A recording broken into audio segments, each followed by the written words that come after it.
आप सभी देशवासियों से प्रार्थना है कि ऐसे समय अपना ध्यान रखिए। साथियों, ये बात सही है कि अगर कोरोना से होने वाली मृत्यु दर को देखें तो दुनिया के अनेक देशों की तुलना में भारत संभली हुई स्थिति में है। समय पर किए गए लॉकडाउन और अन्य फैसलों ने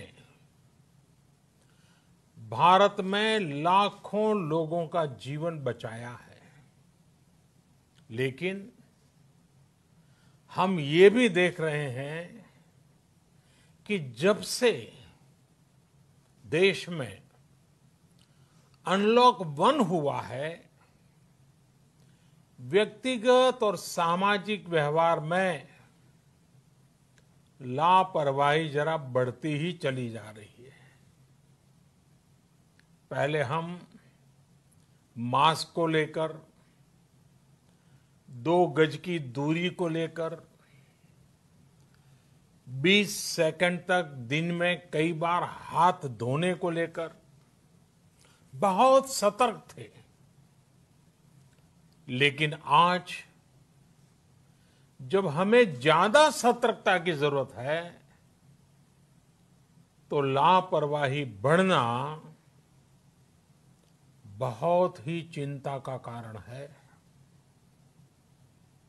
साथियों, लॉकडाउन के दौरान बहुत गंभीरता से नियमों का पालन किया गया था। अब सरकारों को, स्थानीय निकाय की संस्थाओं को, देश के नागरिकों को फिर से उसी तरह की सतर्कता दिखाने की जरूरत है। विशेषकर कंटेनमेंट जोन्स, उस पर तो हमें बहुत ध्यान देना होगा।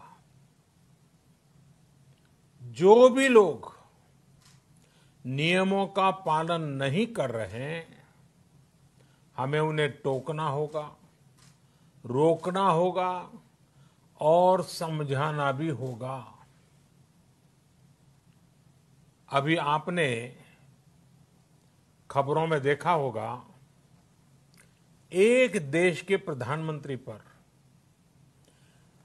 13,000 रुपये का जुर्माना इसलिए लग गया क्योंकि वो सार्वजनिक स्थल पर मास्क पहने बिना गए थे। भारत में भी स्थानीय प्रशासन को इसी चुस्ती से काम करना चाहिए। ये 130 करोड़ देशवासियों के जीवन की रक्षा करने का अभियान है। भारत में गांव का प्रधान हो या देश का प्रधानमंत्री, कोई भी नियमों से ऊपर नहीं है। साथियों, लॉकडाउन के दौरान देश की सर्वोच्च प्राथमिकता रही ऐसी स्थिति न आए कि किसी गरीब के घर में चूल्हा न जले। केंद्र सरकार हो, राज्य सरकारें हो, सिविल सोसाइटी के लोग हों, सभी ने पूरा प्रयास किया कि इतने बड़े देश में हमारा कोई गरीब भाई बहन भूखा न सोए। देश हो या व्यक्ति, समय पर फैसले लेने से, संवेदनशीलता से फैसले लेने से किसी भी संकट का मुकाबला करने की शक्ति अनेक गुना बढ़ जाती है। इसलिए लॉकडाउन होते ही सरकार प्रधानमंत्री गरीब कल्याण योजना लेकर आई।